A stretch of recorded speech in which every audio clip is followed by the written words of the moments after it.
I'm gonna give you fair warning right now. If you watch this video in its entirety, you will change your life forever.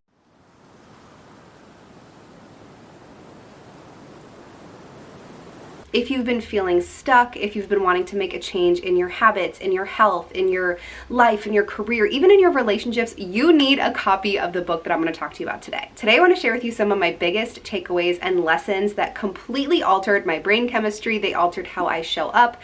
It altered just how I think, how I feel, how I do things for myself. And the book is Atomic Habits by James Clear. Y'all, I read this book faster than I've ever read a book before in my entire life. I'm not going to lie, I'm quite a slow reader, and usually I don't have a lot of motivation to read books start to finish. Once I picked up this book, I could not stop. It's written in such an easy, digestible way that it feels like you're just sitting on the couch next to James Clear.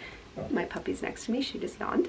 And it feels like you're just having a conversation with someone. And I think that's why I got through it so easily and so quickly, is because I could not put it down. I can say without a fraction of a doubt, this book changed my entire life. I'm gonna link it in the description box down below so you guys can get your hands on a copy of it. I truly think everyone needs to read this book at least once in your lifetime. So he opens up the book and starts talking about how we can make real impact in our lives by focusing on small changes. And I'm not gonna lie, right off the bat, this immediately felt relieving. I felt like I could do that. I could see myself being able to actually make those small changes. I didn't feel intimidated. I didn't feel like it was too much pressure. I actually felt excited and relieved because I was like, okay, cool. I don't have to change everything about myself and how I speak and how I represent myself and what I do. It's focusing on making small changes. So right off the bat, he really comes into the book with this beautiful energy of like, hey, let's do this the right way. Let's do this a different way so that way we can actually create sustainable change in your life. I felt really confident in my ability to make those changes. He says that it's easy to overestimate the importance of one defining moment and really easy to underestimate the value of making small improvements on a daily basis. I love this. I know I am not the only one who gets really excited by like a big achievement, right? And you kind of feel like this one thing is gonna change your life forever, and you put this pressure on yourself to have this be like your defining moment where everything changed forever. And sometimes that moment comes and goes, and it's not about what we do once, it's about what we do consistently. A great example of this is health and wellness, right? If you go to the gym one time and you have a killer workout, it doesn't matter how good that workout is. If you only go to the gym one time and you only do that workout once, you're not going to get the full benefits that come from living a healthy lifestyle and working out consistently. It's the same thing with life in general, right? Like you can't do one meditation, you can't go for one walk, you can't go to one therapy session and expect that your whole life is going to change forever. It's about what actions and what habits you choose to do on a consistent basis. So when he's talking about making these small changes, right, that you can stay consistent with, he's really talking about how that compounding, I think that's how you say it, compounding effect is going to make a huge impact in your life. So he gives a great example with another example on top of the health and wellness is an airplane, right? If an airplane is in the air and it changes its course by a few degrees, it doesn't feel like much in the moment, right? Nobody on the plane tells that there's a shift. Nobody can really sense it, but that little tiny shift in direction, that just few degrees, is going to completely change the end result that the plane ends up at. Those small actions are going to build up over time and lead to a breakthrough moment. He says that breakthrough moments are often the result of many previous actions which build up the potential required to unleash a major change. So focus on making small changes every single day and focus on staying consistent with those changes over time. The next takeaway that I absolutely loved, and this is something I actually preach to my wellness clients myself, so I was like, yes, I love that he mentioned this, and it's all about focusing on systems rather than focusing on your goals. This is huge. He says that goals are about the results you want to achieve, but systems are about the processes that lead to those results. This is really about creating direction for yourself and really creating a plan that you can follow every single day, so you're not just having the open-ended intention of, I want to lose weight, or I want to save money, or I want to get this promotion. If you're focusing on just the end result, again, it feels intimidating, it feels daunting, it feels like there's no first step for you to take. And if you're only focusing on the end result and the fact that you're not there yet and you're feeling this pressure, you're gonna feel really disappointed. And it's hard to feel happy and excited throughout the journey of changing your life, of getting happy, getting healthy, if you're really miserable along the way. So instead of focusing on where you want to be by the end, it's important that you're focusing on what you need to do today in order to get to that end result. He says, you do not rise to the level of your goals, you fall to the level of your systems. You have the power to put healthier systems in place. If you want to start working out more consistently, you can create a system that really integrates that goal and that intention that you have into your life, so then you can achieve that goal. As human beings, I think we actually really crave consistency and structure because it takes kind of like the effort and the guessing out of it. Instead of waking up every day and saying, how do I have to eat today? How should I work out? What should I be doing to reach X, Y, and Z? Create a plan that you know what you're doing, when it's happening, how it's happening, where it's happening, and that way when you wake up, you don't have to try and put all the pieces together. You can just fall into that plan and let it do the work for you. So if you want to change your habits, you really have to focus on implementing the systems and creating structure in your life. That is how you're going to get from A to B. The next takeaway is something that like made my heart so happy. The little exercise science nerd in me like geeked out when I saw this in the book. This next takeaway is really all about the identity work that goes into making a change. And this is probably the biggest takeaway of the entire book and really of my entire degree. Many people begin the process of changing their habits by focusing on what they want to achieve, but this leads us to outcome-based behaviors. The alternative is to build identity-based habits, and with this approach, we start to focus on who we wish to become. He gives a really, really good example in the book about this identity work and how important it can be and how good it can feel. So he talks about someone who is trying to quit smoking, and they're outside on the balcony with their friend, and their friend offers them a cigarette. And instead of saying something like, oh, no thanks, I'm trying to quit, he can say something like, no thanks, I don't smoke. It's that small, subtle shift in your language that sends that signal to your brain that you are reiterating and casting that vote for who you want to be in the future. And he also talks about that a lot in this book, like casting the vote for the person you want to be. And I think that's just so huge because every single day, our thoughts and our actions and our choices, we get to choose how we show up, right? We get to choose how we nourish our body, how we fuel our body, how we take care of ourselves, how we hydrate, how we love, how we speak. It is a choice. So every time that you reiterate to your brain that you are choosing to be this kind of person, you're choosing to step into this identity, you're casting a vote for who you get to be. I kind of think of it like a seesaw, I think is what you call it.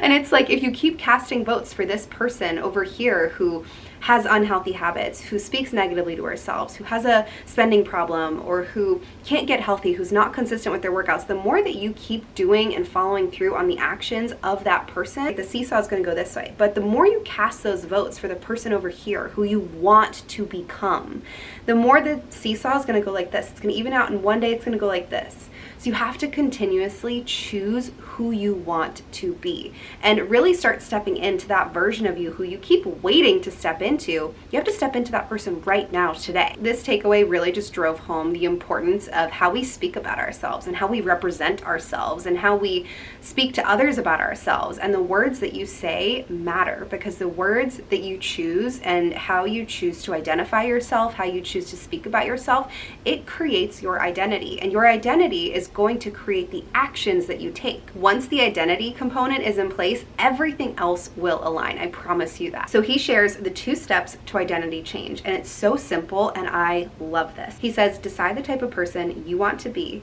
and then prove it to yourself every day with small wins.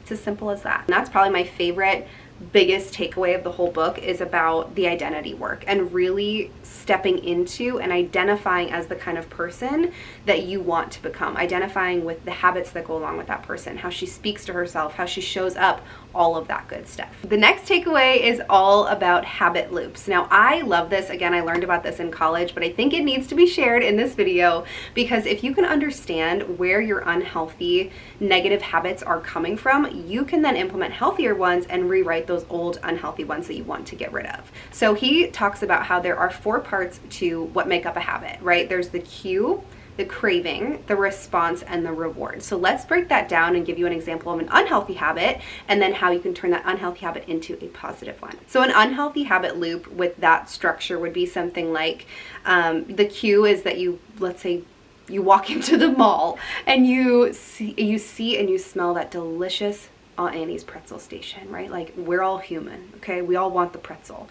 You smell the pretzel, you see the pretzel, and it signals that craving to your brain that, oh my gosh, we're hungry, we need something in our belly, that smells really good, I want that. What's the response? We go and we spend money on the pretzel. We get it, we indulge, we listen to our craving, we kind of give in a little bit, and the reward is that for a second, we feel like satisfied. We feel like we have given into that craving, it feels good, it feels like we are getting what we want out of it, but then a few minutes later you realize that you actually feel like crap, and that wasn't very filling, and it wasn't a very healthy choice, and it probably wasn't all that worth it. Although, you know, I do love a good soft pretzel. So let's rewrite this, right? Let's rewrite this into a healthier habit loop, and one that you can hopefully apply. And this can go for absolutely anything that you are seeing come up in your life. An example of a healthier habit loop would be something like you walk into the mall, you smell the pretzels, you get that craving, right? You tell your belly signals to your brain, hey, we're hungry, we need some food.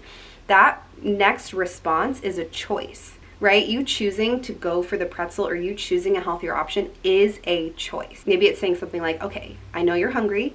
I know that made you get a really intense craving. What's going to serve you best in this moment? Sometimes it's eating the soft pretzel, right? But 9 times out of 10, what's going to make you feel better is going to get a smoothie, going to get a salad, going to get something that has actual nourishing nutrients in it, and that is sustenance for your body. So then that reward is that you feel healthy, you feel nourished, you feel full, you feel like you made a healthy, smart choice for your body, and that feels rewarding in itself. So just remember, you are in charge of how you respond to life's cravings and cues. You are in charge of the response that you take, the choice that you take.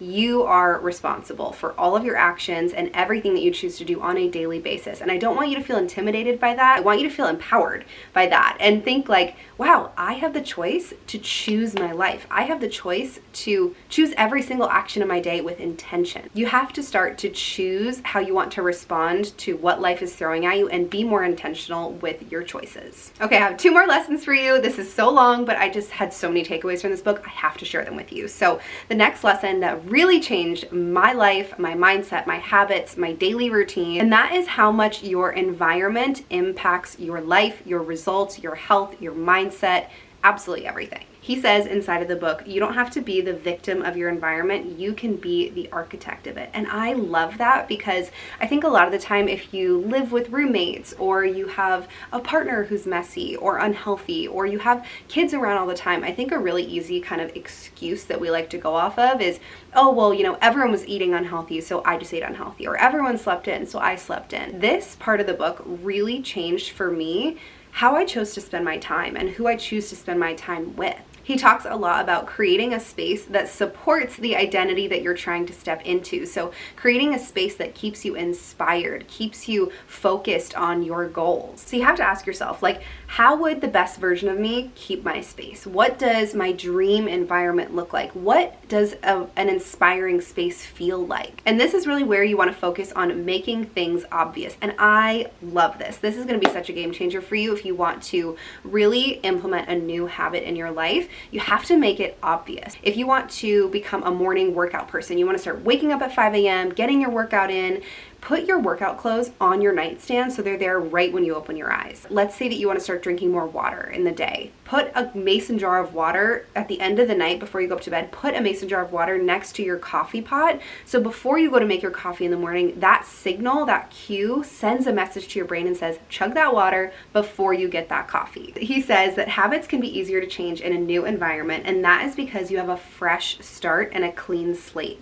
It's so much easier to eat healthy and to be productive and to be in a good mindset when your space is clean. So this whole part is really just about creating an environment that reflects the kind of person that you want to be, and really creating a space that inspires you to be your best self every single day. So declutter your space, make some room for the goals and the things that you want to work on, the things you want to step into. Maybe reorganize your space so it feels inspiring and new and special. Create those new and obvious signals around your house, those cues around your house, so you can continue signaling to the brain what you want to be doing, how you want to be showing up, and the new habits that you want to be implementing. So the last takeaway, I could share, again, a million takeaways from this book with you, but the last one is really all about habit stacking. He talks about how it's a lot easier to create a new habit if you pair it with a current habit that you're already implementing. So let's say that you want to work on your self-talk. You want to speak more loving words to yourself, speak more kindly to yourself. Maybe one thing that you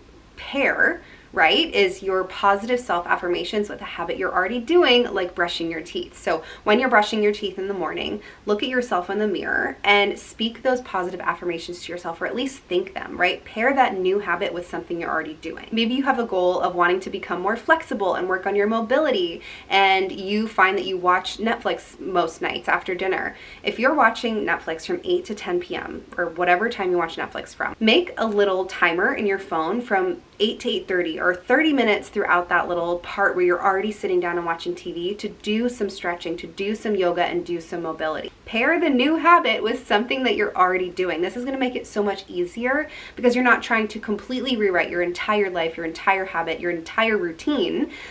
You're just pairing it simply with something that already exists. So look at your day and see what habits are already built into your life. See what things already are like second nature to you, and then start pairing the new habits that you want to implement into your life and into your day with those current already existing habits. Those are my main takeaways and what I applied from the book Atomic Habits. I hope that you love this. If you did, I would love if you give this video a thumbs up. And if you're into personal development, health, wellness, and just creating your best self, I'd love it if you subscribe to my channel. I make videos every Sunday and Thursday all about helping you just create your happiest, healthiest self. And this book will definitely help you get there. So thank you guys for being here. I love you. I'm so proud of you for watching this, because if you're watching this, it means that you're ready to have a better, healthier, happier life, and I'm proud of you for being here. So I love you. Thank you for being here, and I'll see you in the next one. Bye.